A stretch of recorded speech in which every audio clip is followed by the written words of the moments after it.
Okay, this session we're going to learn how to become emotionally intelligent adults, something we should have been taught at school, which would have been very handy, but unfortunately we weren't. We're going to learn how to eliminate procrastination forever out of your life. You're going to learn how to create a sense of urgency about your life so you don't waste time. You realize time is running out. That you start to squeeze into the life that you have left everything you wanted to do. We're going to tap into and discover what your purpose is. Some of you already know what that is. We're going to work on that more. Some of you have no idea. Take you through a process that will help you with that. We're going to also learn what determines how you make any decision at any given time. If you can identify and understand Psychology 101, what is causing you to make your decisions, then you can take charge of that and then look at you making perhaps better quality decisions in order to get what you want. Your life today is as a result of a series of decisions you've made in the past. Is that true? Decisions you made 5 years ago, 10 years ago, etc. That all leads to where you are today. So if you want to have a different destiny, a different outcome in the future, it's the decisions you make today that will determine the quality of your life 5 years from now and 10 years from now. Does it make sense? A lot of people just like, Jamie, I just want all my problems to disappear. Well, the only people who have no problems are where? In the cemetery. So that's not really what you want, true? What you want, jot this down in life, what you actually want is you just want better quality problems. That's what you really want. You just don't realize that right now. You'll always have problems. You realize that? There'll always be problems in your life. You just want to upgrade them so you have high quality problems. Now, living in a rich country like Australia, a first world nation, your problems are quality problems. So when people are coming to me asking for help, etc., I always try and what's called reframe them and get them to understand that, what you have is really a first world problem. It's a quality problem. Like just when I was sleeping on my friend's couch, my first business has failed, 21, I'm broke, thinking the world is over, feeling sorry for myself. It was my first mentor that helped reframe the way that I was thinking. So he had me do a particular exercise. He said, I want you to write down your assets and liabilities, okay? He said, I want you to write down, assets and liabilities. I said, well, I don't have any, so it won't take very long. He goes, that's your problem. And I'm like, no, shit, Dick Tracy, I know it's my problem. He's like, no, you don't get it. Your problem is you think you have no assets. That's your problem. He said, I want you to list all your assets. He goes, how old are you? I said, 21. He goes, how many people do you think on the planet would like to be 21 again? Let me ask you, who would like to be 21 again, knowing what you know today? Think about what would a Kerry Packer when he was alive paid? Would he gave up all his wealth just to have health and to be youth? I mean, it's worth more than all the money on the planet. She's going like, you're 21. That is a major asset. Youth is power. Major asset. I mean, all money's going to do is buy time. If you already have time, you've got more than money. Something more resourceful than that. So think about that. So in other words, he got me to understand that, okay, that's an asset. He said, are you healthy? And I said, yes, I'm healthy. I'm a bit stressed at the time, but I'm healthy. He goes, put that in the asset column. The fact you're healthy, I mean, how much is health worth? It's worth more than $1 billion. I mean, would you sell your arm for $1 million? Actually, some of you, I shouldn't have asked that question. You're going, you got your calculator out, okay. But seriously, would you? How much is your arm worth? How much is your leg worth? How much is it worth to be able to see? What is that worth to you? So I was 21 and I was in good health, living in a first world country. Really, did I have any problems, yes or no? I only imagine ones in my head. He goes, well, I want you to write down, he goes, how much debt are you? And I'm going, 150,000 or something. And he goes, put it in the asset column. I'm going, but it's debt. He goes, if you can get yourself at that age into so much debt, then you're obviously creative, you can get yourself out of it. Put it in the asset column. He said, most people never fail. You've failed at a very young age. You're right on track for success. So he reframed me, had me look at it in a different light. I was seeing my circumstances as a negative. instead of seeing it as a positive. He said, you're in debt, you failed in your first business. Have you learnt things from that? I said, absolutely. So he listed all these as assets. He said, you already have everything you need to be successful. The only reason you're not is you have this story of, why your life sucks and it shouldn't have happened, blame, excuses, other people. And yes, other people may have contributed to that, but ultimately, if you're going to be successful, who's accountable? Others or you? I had to be accountable. I had to be accountable even though my business partner, ripped me off. It's like, well, I chose to go into business with him. So I'm accountable for that action. I chose to go into that business and not get paid. So I had to accept things that even might have been outside my control, but I accept accountability for them, okay? And as a result of that, changing my perspective, changing my mindset, the way I saw that, I went from being disempowered, upset, angry, stressed, unresourceful emotions, which were not helping me, right? Well, I'm in that unresourceful emotions, to being empowered, looking at it differently, being excited, optimistic, and in a different emotional state. And when you tap into a different emotional state, a different perspective, you now access more resources to be able to change your circumstances. Does that make sense? Jot this down. It's never a lack of resources. It's only ever a lack of resourcefulness. See, if you're not a millionaire and that's your goal, then it simply means you're not using your resource, you're not being resourceful enough. There's plenty of money on this planet. A lot of people think, well, if I become wealthy, then there's less for other people. So they grow up with this ideology of scarcity. Because at school we were taught economics is the study of what resources? No one do economics here? No matter where you live in the world, those who are listening from other countries, no doubt it'll be the same. Economics is a study of scarce resources. There's this model of the world that some people look at it and go, well, there's only a finite amount of things. There's only X amount of money. There's only X amount of food. There's only X amount of oil. And we're running out. And if I get some money, then that means there's less for everyone else. So if I become rich, someone else becomes poorer. That's the model that some people believe to be true. Now, if you believe that to be true, is that very empowering, yes or no? No, it's a study of scarcity. If you want scarcity in your life, believe in that model and you'll have scarcity in your life. But my mentor said, you don't want to look at life in a different way. You want to change your perspective, your thinking. He said, there's another model of the world which is based on abundance. That there's an abundance of anything we need exists. Nature. Is nature scarce or abundant? Tell me. Incredibly abundant. Scarcity is a man-made invention. Lack of, limit. We invented that. No one else. Who's following what I'm saying here? So if you live in a rich country and you're not a millionaire yet, then someone else has your money. You divided all the wealth on the planet, okay, everyone would be a millionaire. You go, Jamie, that's what I believe in. It's because other people have got it and that's why I don't have it. Bullshit.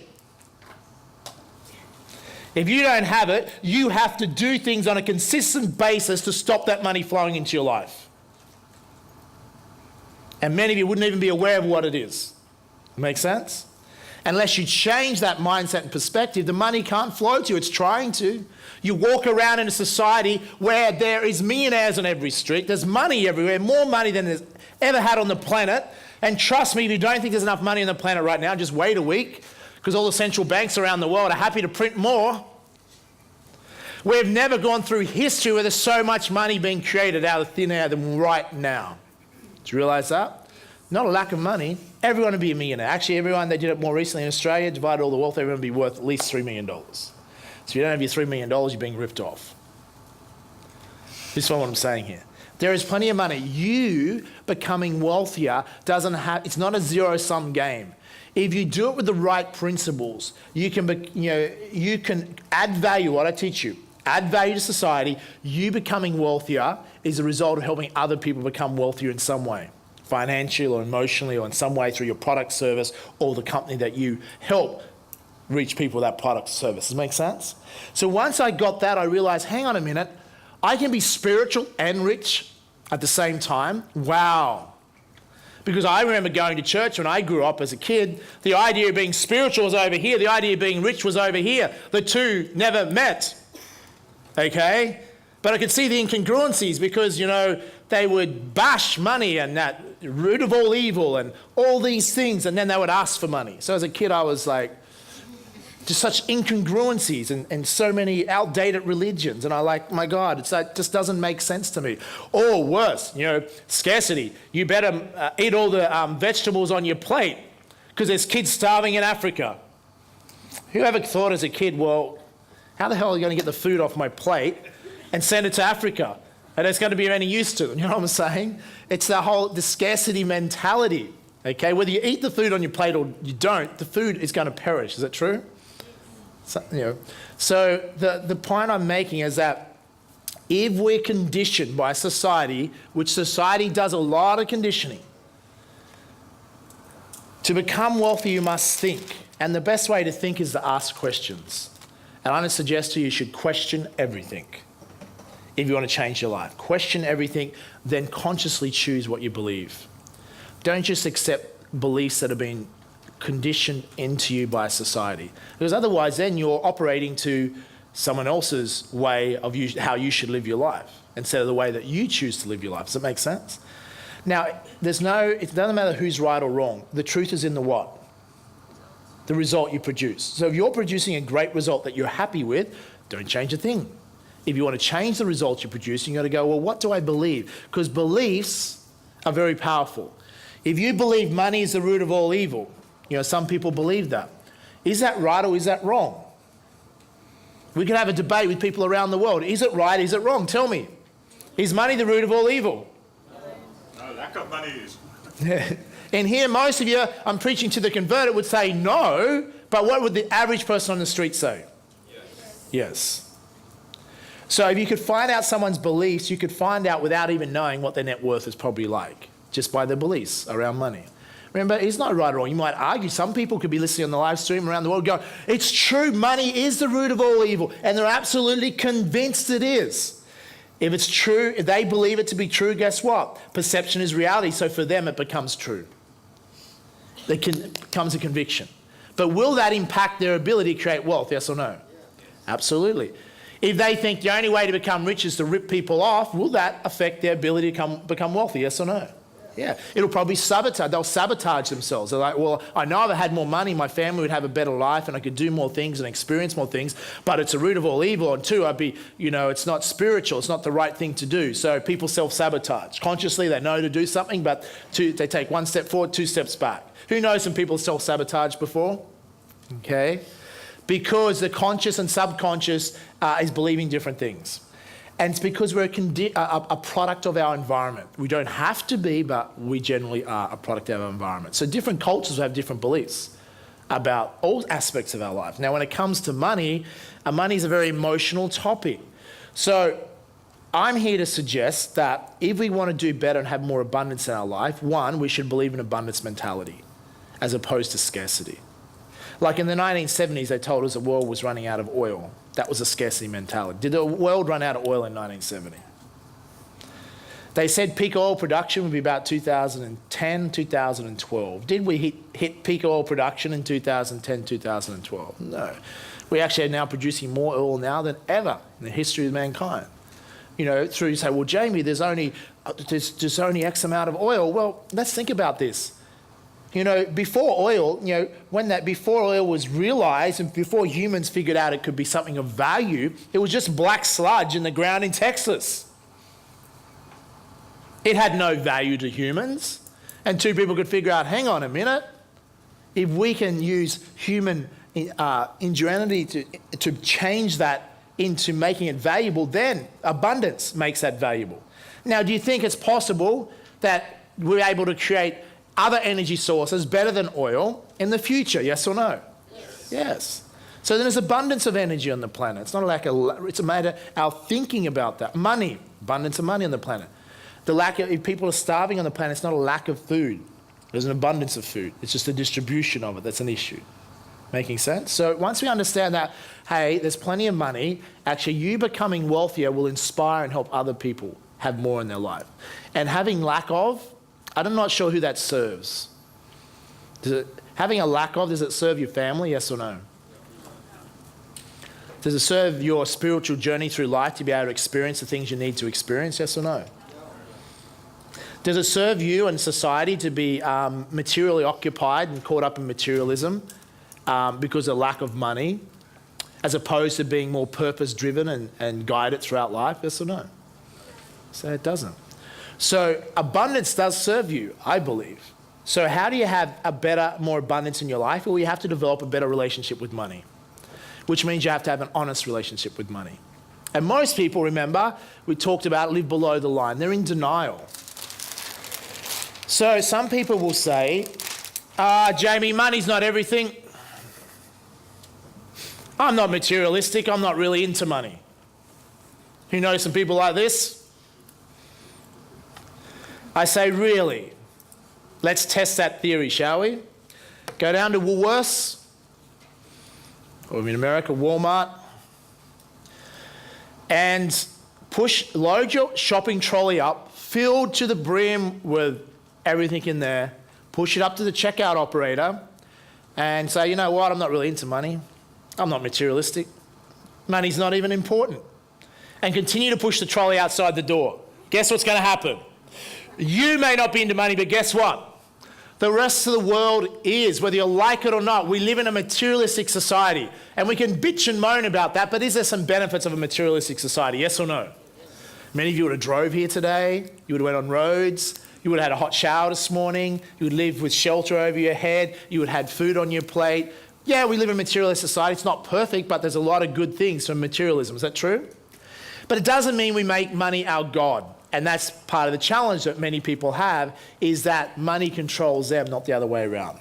So here's what I'm suggesting. I'm suggesting that if we don't master money and we have an unhealthy relationship with money, then the things that are most important to us, such as health, family, passion, career, doing the things you want to do because you love to do them, not because of limitation of money, all those things that I think should be most important end up being pushed down the priority, and money becomes the top priority in most people's lives. Does that make sense? So the same people are saying they're not materialistic, not into money, money isn't important, the same people, guess what they spend most of their life in the pursuit of? Money. They're saying one thing, but they're doing the other. It's called incongruency. It's not congruent. So jot this down, if you will. It's up to you, don't let me influence you. Money is important. Money is important. Write it down. Because we have to accept reality. We have to get out of denial. Is money important? Yes or no? Yes. Now, it's not the most important thing, but I put it up there pretty high with oxygen. So it is important, and we have to accept that. So we don't want to cop out and go, oh, it's not important, therefore I can avoid learning about money. I can avoid learning about investing. I can avoid developing my career skills so I can have more abundance in my life. I can avoid all that because I can cop out because I'm scared and say money's not important. I'm not materialistic. Money, I'm not into money. Make sense? That's a cop out. That's what people say. Because people, if they're scared or fearful of something, they'll justify with that excuses or blame or denial rather than deal with the issue. So we're going to confront the issue and go, yes, money is important. If we master money, then we can put money down in its place where family, health, a career that you love, doing it because you can make a difference to the world and you're passionate about it, and all these things remain a higher priority in your life. Does it make sense? Because you mastered money, you can put it down in its place. Still important, but in its place. Who's following what I'm saying here? If we don't have an unhealthy relationship, out of balance, and whether we like it or not, then money dictates pretty much every aspect of our life. And I don't think that's the way to live. I think that's, unfortunately for many people, that's the way they do live. Where we live in an abundant society, we can have that abundance, we can create and change the things and live a much better life and pursue the things we really want to pursue. We're very fortunate. And I think society would be much better off the more people that are following their purpose and contributing and focus on contributing to society and helping other people. Who would agree with that, by the way? So in order to do that, it's not, in theory that sounds great. Let's just all move on to our purpose and do a career that we love and not care about money? Well, no, the challenge is going to be money is important and we have to master it and put it in its place where we're in charge of it. Therefore, we have to come up with that balance. You must add value to create wealth, and you must make a what? A profit. And those two have to work in harmony. Not easy to do, but that's the skill set. That's your challenge. That's your homework. How do you go and add more value to society and make a profit in the process? If you're a charitable person and not motivated necessarily by making more money to have nice mansions and buy islands and Learjets, you're going to still need to make that money and put it into charitable causes, into making, and if you don't have any charitable causes, I'm sure if you're like me, you'll have some family that will nominate to be that charitable cause, okay? The point is, either way, whether you want to do it from a charitable purpose, but if you had more money, can you help more people, yes or no? Yes. So then you want to be driven to and comfortable and feel congruent about mastering this thing called money. And when people out there go, oh, you're just money hungry, you're just materialistic, why are you working so hard? You're not going to let those things bother you. And you go, well, no, I'm not really materialistic. I actually have a sense of purpose. I know what I'm doing, and I accept I live in a material world, and money is, jot this down. Instead of money is the root of all evil, what if we changed our belief system and said, you know what? Perhaps money is a tool to serve. Jot that down. Different belief system.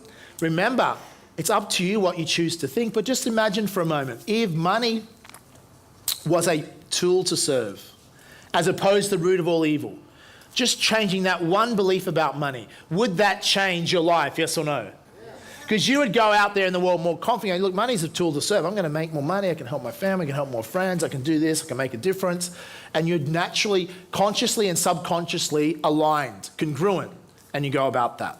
But if our conscious believes one thing and we're in denial, subconsciously believe another, where then we're incongruent and then we're not going to move forward.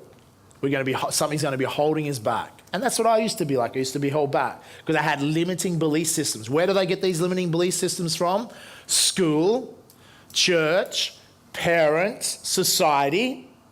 You adopt. We're little sponges as kids. We adopt it all. Some things good, some things perhaps not so good. We adopt these belief systems. So these are what we call cultural belief systems. So culturally, here's some other belief systems around money that you'd know. To make money, you need money. Is that a cultural belief system? Not just here in Australia, but if we could ask the people in other nations watching in right now, in many of their countries as well, a lot of people believe you need money to make money. It's not necessarily true. High return equals high risk. Is that another belief system? Culturally, we have that in this country. Not necessarily true either. Today or tomorrow, I'll show you how to make, higher returns with less risk. Okay? So it doesn't necessarily have to be that way. Okay? So these are typical belief systems that will hold us back. So if it sounds too good to be true, that is probably the biggest cultural belief system. It sounds too good to be true, probably is. So I decided to change that, and I said, well, hang on, that's a little bit limiting. It's a little bit negative. So I said, you know what? If something sounds too good to be true, possibly is, but I'm going to check out the facts so I don't miss a good opportunity. Is that a more intelligent belief system, yes or no? Yeah. I think it is, and that's what I did, because my mentor was telling me about, look, if you invest in real estate, historically it's doubled every 10 years. If you buy quality property, and you can become a millionaire in 10, 15 years. If you invest in a couple of properties. I'm like, really? Wow, that just sounds too good to be true. So if I just dismissed it as too good to be true, I would have missed out on that opportunity. Instead, I checked out the facts and realized and studied historical data and realized it's actually true. This has been happening. Doesn't mean it will always happen that way. Well, we'll talk about that tomorrow. But as a result, I took action on an idea. And in the beginning, didn't even really know what I was doing, but I had enough initiative to take action. And as a result, over time, you become wealthy. Who's following what I'm saying here? Okay? Now, this will relate to different countries, different property markets. People go, what of them from America? What happened in our property market in America? I mean, it used to go up, and then it crashed. So that doesn't work here. Well, we'll look at that later tonight. We'll talk about US property. Why am I still buying heaps of US property? Well, crisis, jot this down. Crisis is, according to the Chinese, is opportunity. That's just a reframe. Crisis is reframed as opportunity.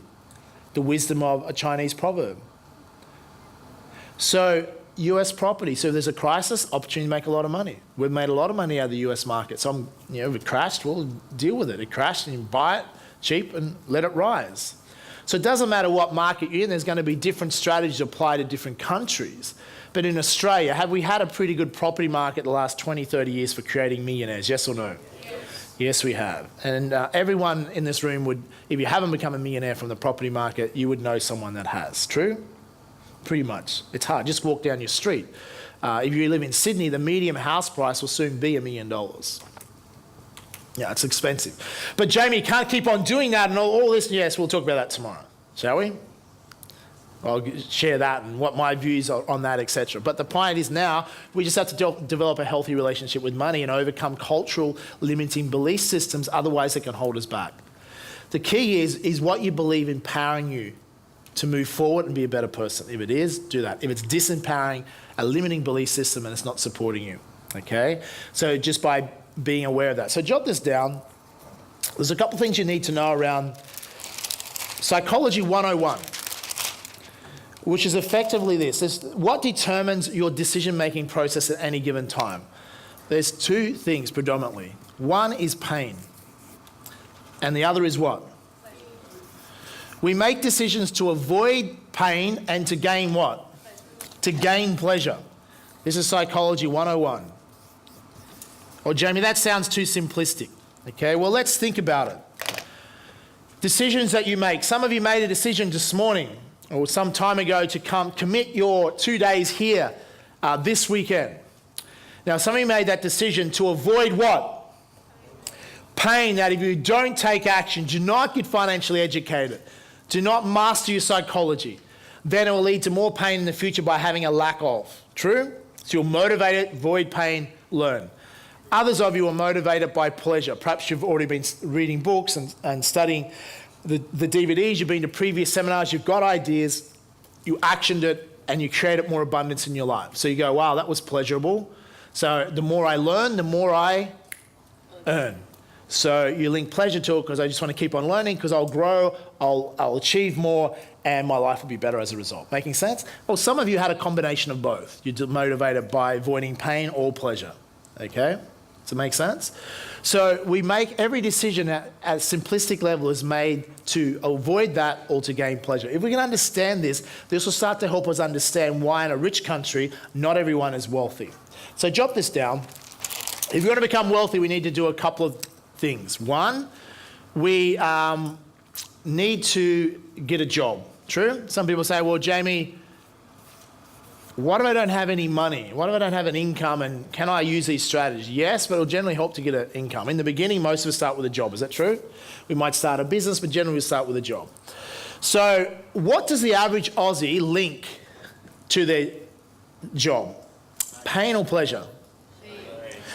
You know, some statistics show as many as 86% of the population are dissatisfied in some way with their job. So they link pain to that, okay? Guess when most heart attacks occur? Monday morning between 8:30 a.m. and 9:30 a.m., okay? Yeah, you think, I'm not joking either, by the way. It's a real statistic, and you can go onto Google and validate that. But the point is, why does that happen? Well, think about it. Person wakes up Monday morning detesting, oh, I've got to go to a job they don't like, and then they do what's called in NLP terms, they don't even realize they're doing, they'll future pace. They'll project forward into the future. All these Monday mornings, they have to wake up and go off to a job they're bored with or dislike or hate for the next 12 months, 5 years, 10 years, 20 years, 30 years. And they imagine what that is like. And they experience all that future pacing of pain into their body in that one moment. And their body goes, it's more painful to do that. It's less painful to have a heart attack and die. Okay? So the body goes, has a heart attack and it's over. Make sense? Because you can imagine pain. Most pain is imagined anyhow. So by future pacing, they feel like, oh, I'm out of here. Okay? And so most heart attacks occur then because of that future pacing. So thoughts have power, remember that. So if we're going to be successful, I'm going to suggest to you that you want to link pleasure to the work you do. So most people you'll find that are successful financially are very passionate about their job. So jot this down. Society rewards passion. Society rewards what? Passion. If you're passionate, let me ask you a question. Donald Trump. Is Donald passionate about building the best buildings on the planet? Yes or no? Yes. That's his passion. He takes pride in that. If the Trump name, if Trump Towers is added to a building, and now he has these buildings all around the world, he just adding that name to a building increases its value by 20 to 25%. Why? Because people know Trump buildings are going to be premium, quality, no cutting corners. It'll be a really nice building. True? So he's built a brand because he's passionate about property development. And he just didn't want to make a quick buck and just slap up an apartment that in 20 years will be the slums of a city. He wanted to build the best. And by him being the best and building a valuable brand, he now can make a fortune without having to put any of his own money up, because people just want his brand. They'll pay for his brand. Who's following what I'm saying here? Okay? Because he's passionate about it. He set a new standard. Okay? Richard Branson, does he wake up Monday mornings going, oh my God, I'm sick of this Virgin thing. Got to go off to the office again. Yes or no? No, he's starting a new company, a new venture, working on flying into space, doing a whole range of exciting things. He is passionate about what he does. It excites him. He's 60-odd years of age. He could retire if he wanted to by now, do you think? Yeah. Like he probably doesn't have to worry about a UK pension. Thank God those are saying from the UK. Because he's passionate. So as a result, he's created a lot of wealth because he has passion. Oprah Winfrey. Do you think she wakes up and goes, oh, I hate presenting. I hate doing TV shows. I hate owning my own cable TV network. Actually, she probably did at one point, but she lost $300 million out of it. She probably hated that part. But as far as doing her work, is she passionate about what she does? Very passionate woman.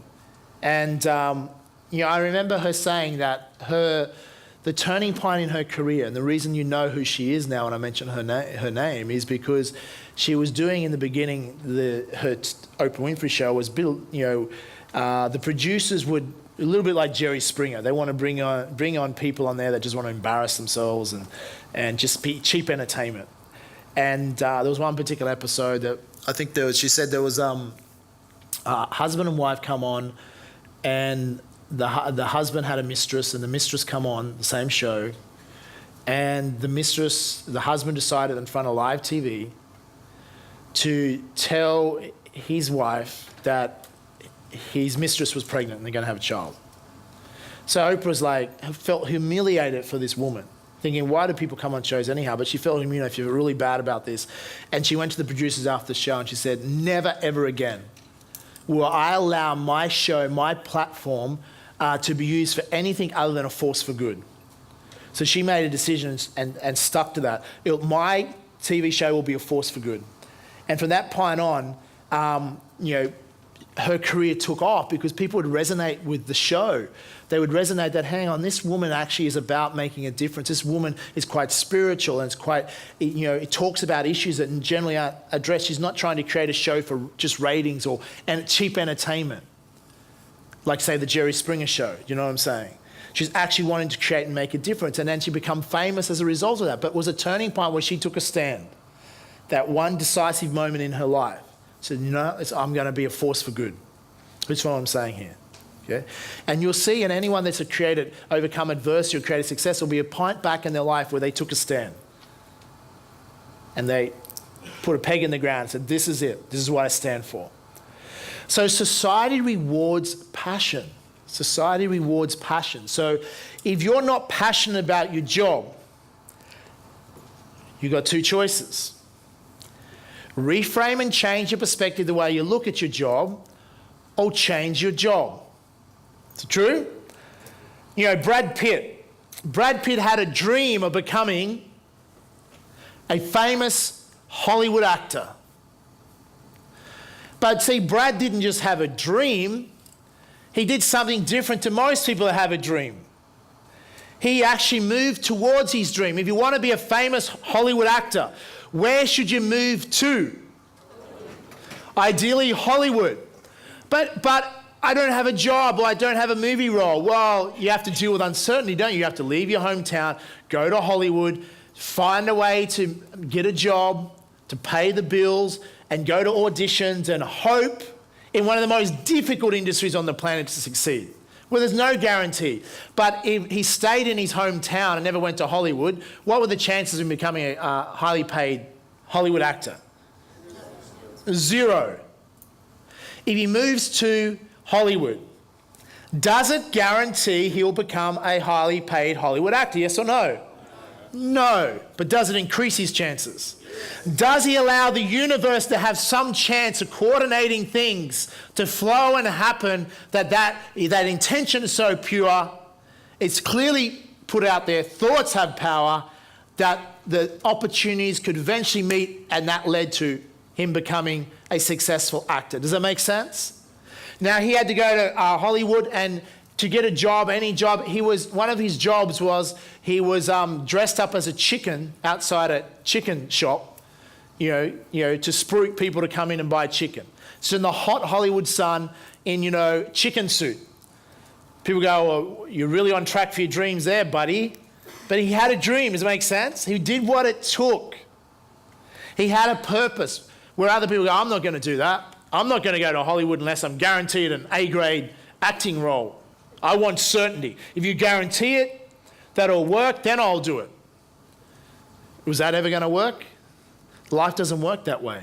We have to take a risk. We take either a financial risk or an emotional risk. That we might get excited about something, and then we could get disappointed it doesn't work out.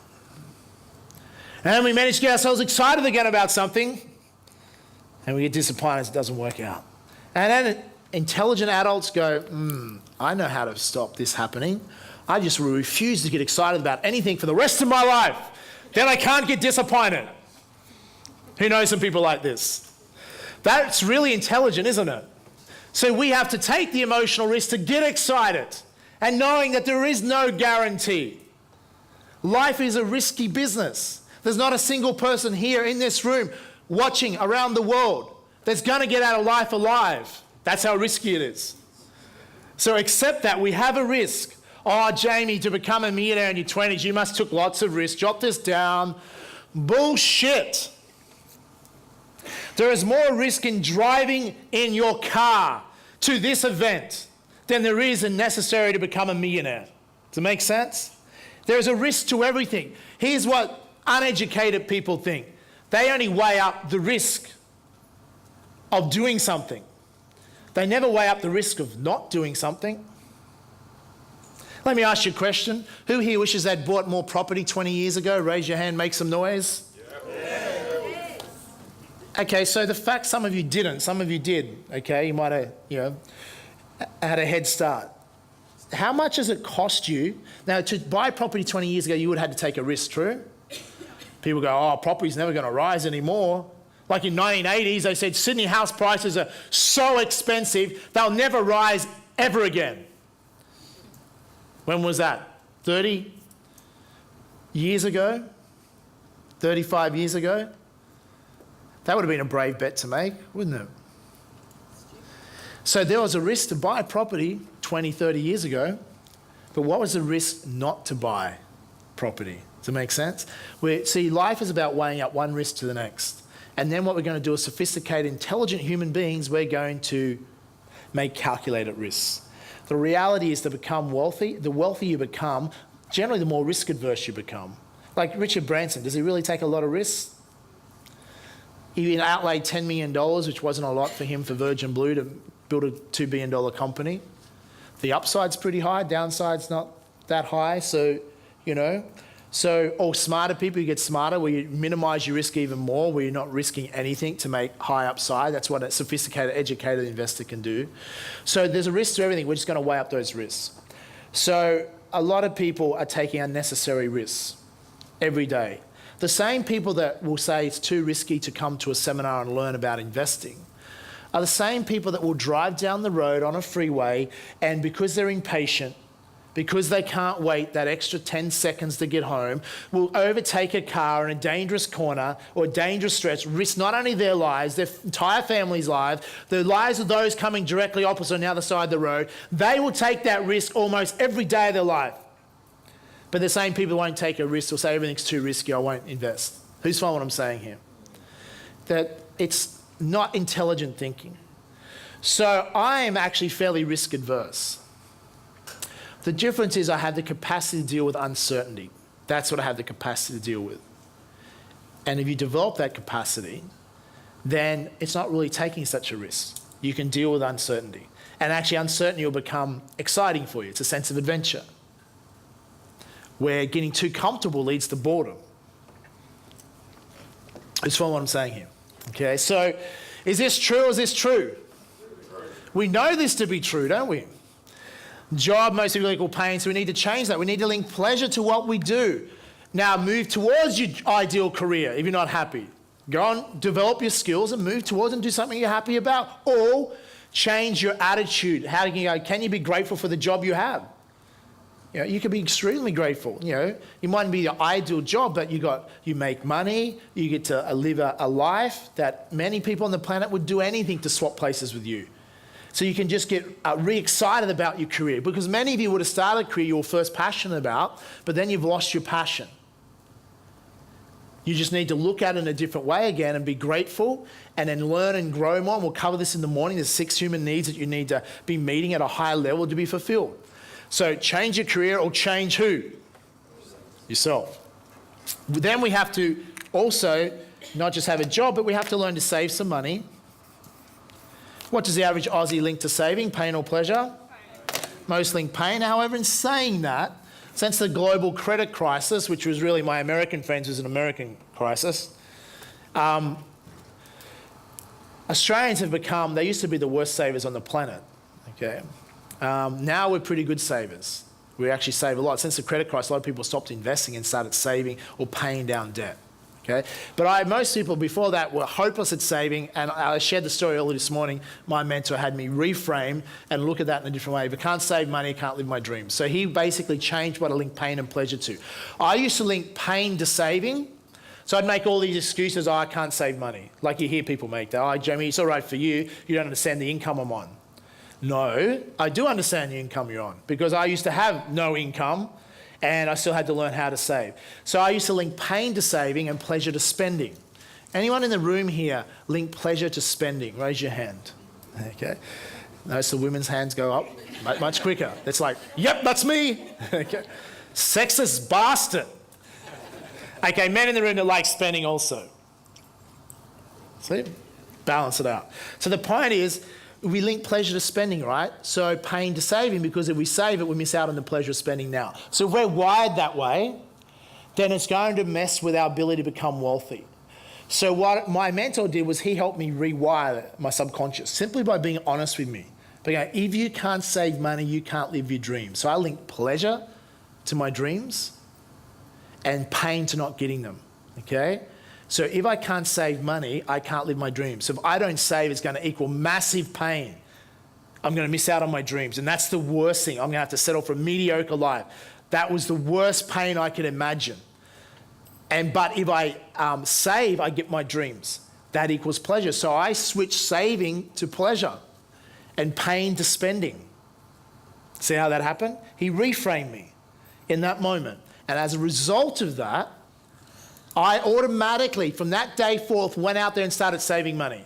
I didn't need to use willpower and discipline automatically to become Australia's #1 saver.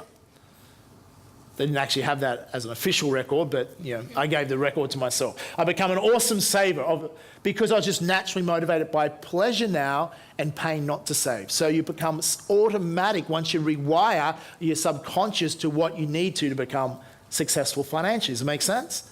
I no longer had to force myself to save. So even to this day, I'm a good saver. I spend a fraction of my income. But I also like spending. So here's the interesting thing. My parents, excuse me, baby boomer generation, grew up where, like my dad on a farm, so they learned at a young age to save but not spend.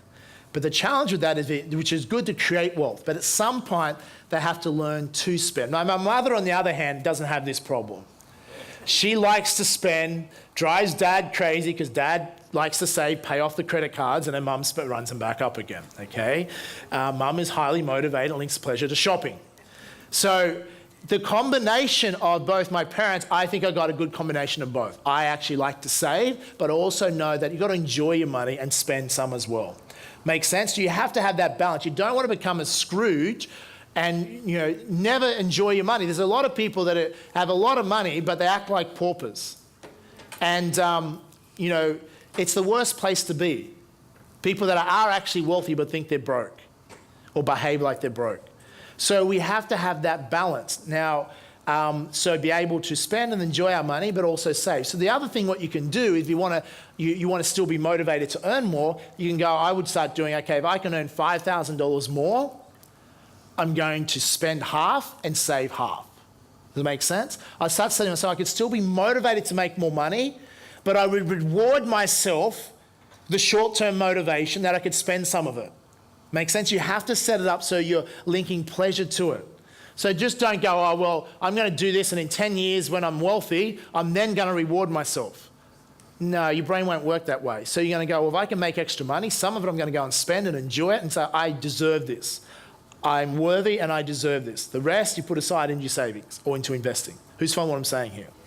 So you use the pleasure to drive you to make more money, okay? That way you're naturally motivated. Now, the other thing we have to do is to become wealthy, we have to invest. True? And what does the average Australian link to investing? Pain. The average person around the world links to investing. They link pain to it. So at school, were we taught how to invest, yes or no? Our former treasurer, Peter Costello, told us that we have to become self-funded retirees when he was our treasurer, which means self-funded retirees means you have to become an investor. But at school, we're not taught financial education. You weren't taught very little around money. So we leave school and we don't have these skill sets. But now, is there going to be a pension around in Western societies when we retire, yes or no? Not much of a one, okay? What about in Greece when they suffered that crisis? Those who were relying on a pension, what happened? Cyprus. In America, they don't have much of a pension system anyhow. Super. We obviously force the employer pays your super here, but will it be enough for most people? It's not going to be enough. So we actually do have, those stats aren't there just to scare you, what an average Australian's going to have for the retirement. It's just reality. So we have to be proactive and have to fund our own retirement. To do that, we have to become an investor. So we have to get educated. So if we listen to the government or some government departments, who do they tell us we should go and see if you want to become financially educated? A financial planner. Hallelujah. My dear friends at the ASIC, good one. Go and see a financial planner. That makes a lot of sense. Okay, never listen to a bureaucrat if you want advice about money. Okay? Public servants, great, love them, but they generally don't have a PhD in results. No offense to financial planners out there. I'm sure there's some good ones. I just haven't met any yet. Do you know? They're probably here. They're getting any financial planners in the room? Yep. I finally met some. So the point is, are they financial planners? Are they financial salesmen? So the fact that it's a play on words, financial planners, financial advice license. How about ASIC? My dear friends are probably watching this right now. Here's some message for you. The ASIC. I've been the biggest critic in this country for the last 17 years about the financial planning industry because I warned many years ago that the average Australian was going to be ripped off and taken to the cleaners, and they're going to lose a lot of their life savings because the financial planning system was pretty much corrupt. Owned by the top 4 banks, 90% of it, and they're not financial planners. They're ex-insurance people originally, and they were moved into a role where they're basically financial salespeople selling bank products, predominantly managed funds. Make sense? And their job is to train you, to convince you why you need them and why you should sign up for a managed fund. And this is their presentation. They will show you a graph of the stock market and they'll say the stock market's risen. Yes, it crashes at times, but it's always risen higher, which is true, and it's averaged 13% per annum return. Therefore, you should, and it's property, by the way, property's only averaged 6%. Therefore, the clear winner is stock market, but don't invest yourself in the stock market. It's dangerous. Let the professionals take care of it for you. This managed fund, you invest in this, and you don't have to worry. You can keep on working. You don't have to worry about money. We'll take care of it for you. Make sense? That's the spiel. And as a result of that, many people signed up with managed funds, etc. And as a result, though, they've been blatantly misled. Okay? They don't disclose that they're earning a commission for the rest of their life on selling you into those managed funds. Okay? They do have to disclose it now, but they are financial salespeople. They are not investors. So my millionaire mentor said, Jamie, if you want to go and see a financial planner, fine, go do it. But when you're listening to their spiel, you should be thinking, if they knew how to become self-made millionaires and live the life that I would like to live, then how come they haven't done it themselves? That should be a first enough question. Do they have a PhD in result or PhD in theory? I mean, to get a piece of paper to be a financial planner is it's now about a couple of weeks course, used to be a couple of days course. You know, it takes how long to be a hairdresser in this country? 3 years. At least 3 years. Before you're allowed, to go on your own and cut someone's hair. But to advise people on money, one of the most important aspects of someone's life, to be a financial licensed advisor, you do a couple of days course. And you don't even have to be ever invested in your entire life. And you can be a so-called expert. Repeat after me. Something to think about. No offense to the financial planning industry, but let's relabel it for what it is. It's a financial sales industry. So let's create a license, ASIC, for financial salespeople. Let them apply for a license, go, hi, I'm a financial salesperson. This is my license. Come, I'll sell you something. Make sense? And a financial planner should really be only one that's people that have a fee for service. So there is no conflict of interest. And so I warned all these things were going to happen. And the other thing is they steer people away from the property market where most wealth is actually being created in the country into the illusion of making money here. And some people can make money here, but the illusion that managed funds will be around in 20, 30, 40 years, the credit crisis kind of wiped that idea out. Okay, and your super should be invested here. And the regulators hate people putting their super into property and all these other things. I don't know why. Okay, because I know where I would like, what I do with my money, but I don't listen to these so-called experts. So I don't know a single person yet, and I know a lot of people that have become very wealthy, people that I've helped or other people I've met, and I'm yet to meet a single person that said to me, Jamie, I've become a self-made millionaire because I went and saw a financial planner years ago, and as a result of their advice, I'm now wealthy. I do not know a single person. I've probably studied more millionaires than anyone else in this country. Now, I'm sure there's some people out there that have done that, okay, but they probably haven't followed a typical financial planner's advice. They probably followed someone that is independently wealthy and has probably done a set fee service and actually given them proper advice, not just trying to sell them a conflict of interest. Does it make sense? So if we can't go to financial planners, where should we go? Well, my message is you don't need a financial planner, you just need a financial education. And jot this down. You should never take advice financially off anyone. It's a recipe for disaster. Never take financial advice. This weekend, I will not give you financial advice. I will educate you, but I'm not going to say, oh, Jamie, by the way, I was thinking about buying this stock. What's your advice? Never going to happen. Never has happened, never will happen. Make sense? There's a difference between educator and advice. Big difference. One, will share with you strategies that I've done, other people have done, and shared how that works.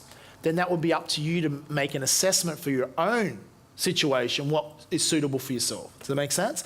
And this is and it's an ongoing educational process. You should not take advice from other people. You listen to other people. Okay, think about what results they have. So if I'm going to listen to someone, I want to make sure they've produced results. And then you assess it and make your own decision. Fair enough? Which means we have to live above the lines. This is another reason why people do like to take advice. Because if they have to do it themselves, who else are they going to blame? But if they have someone else do it for them and it doesn't work out, they can always blame someone else. Does it make sense? So below the line, blame, excuse is not going to work. So the reality is I'm going to look at, we'll look at this tomorrow and let's cover it now. as far as investing, here's how we reframe investing. So we teach a lot of teenagers in the youth summit events that we do for schools, etc., to educate the youth about financial intelligence, etc. We help them reframe them in a way to help them understand about investing. So a lot of people, if I said to the average person, well, one way a lot of people become wealthy is through real estate, as an example. But you have to, you buy a house, and it's going to be negative geared, meaning that the rentals aren't enough in the beginning, typical properties aren't enough in the beginning to cover the rent. So in Australia, that would be called negative geared. And let's say this property was going to be $300 after tax benefits per month, negative geared. Okay, let's say it's a $300,000 property, which is pretty cheap for Australia these days. So $300 a month shortfall. So a reason a lot of people won't buy a property is because they go, I'm already paying off my house, that's one mortgage, I've got to have two mortgages, and you mean it's going to cost me money out of my own pocket even after the tenant pays their rent? $300 a month. What's the average person linked to that, pain or pleasure? Pain, okay? So we need to reframe people. So with teenagers, what we go, okay, well, let's look at this in a different way. Imagine if you could get a magic bank account. And this magic bank account, instead of you put money into and it pays you interest, you get this magic bank account, it will charge you interest. But the deal with this magic bank account is this, is that you get one of these magic bank accounts, if you have to come up with $300 a month, and wherever you find it from, put it into the bank account.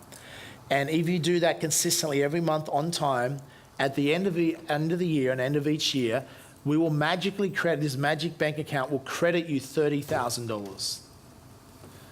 So $30,000 credited. Now, if you're a teenager, let's think about teenagers. Let me get this right. So they go, are you telling me I can get a magic bank account? If I pay $300 a month into it every month, at the end of the 12 months, the magic bank account will credit me with $30,000. Yep. The teenager will go, how do I get them and how many can I get? Who's following what I'm saying here? Do they link pleasure to that, yes or no? Well, Jamie, what the hell are you talking about? Oh, I'm talking about what is property investing. It's a magic bank account. The magic bank account is a property loan. You get a property loan, you meet the shortfall every month for 12 months, and at the end of the 12 months, you credit it, say, with $30,000. What do I mean by that? Let's say this property over a period of 10 years is now worth $600,000 10 years later. It's grown $300,000 in value. On average, what would that be per year? 30 grand, even though it'd be, on average, so 30 grand.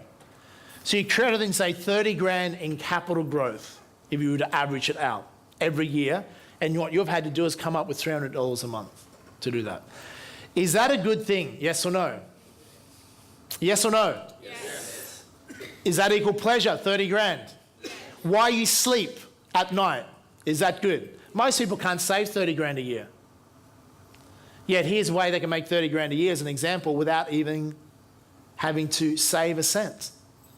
Now, the good thing is obviously you don't have to pay $300 a month every month because eventually the rent exceeds the mortgage and then you don't have to pay anything. Repeat after me. Something to think about.